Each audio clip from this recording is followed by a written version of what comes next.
But with what TNT's going through right now, with the loss of the NBA rights, now they're pivoting to get some of this. I'll be excited to see how, it all works out. Charles Barkley was on Dan Patrick this morning, and he said that morale is terrible. Yeah. Morale's terrible. Tough. And he also called out leadership at TNT, saying, I don't know how the hell we got to this point. They've won, obviously, the Emmy for studio show.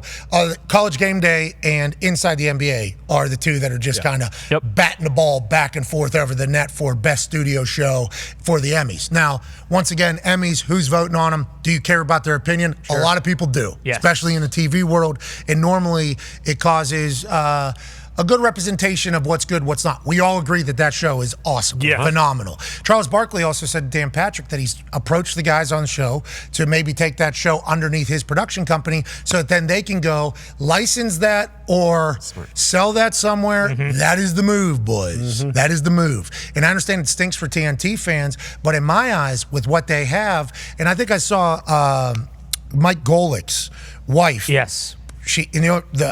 She added me in the tweet. She said, if we're inside if you're ESPN, you give the Inside the NBA team all the money that they want and have the autonomy of what our show has. Yep. I would agree completely with that entire thing. Now, did TNT put that show together, or did somebody who owns the show put it together? A little bit different setup than what we have, where, I own the show, we license the show, whoever works here is decided upon by like one person. So Charles Barkley, if it goes into his production company, then he would obviously be the one, or whoever is in the production company would be a part of it. Nonetheless, we need them to figure that out. Need that show to stick together for the good of sports media, for the good as a whole. If it ends up at ESPN, sweet. If that's a part of the conversation with TNT, yeah, right. Because Ernie, I think, still has a deal with it. Like, if there's still I like that there's a business door being opened between ESPN and TNT, because all the back-end people, who are they hired by? TNT, you would assume.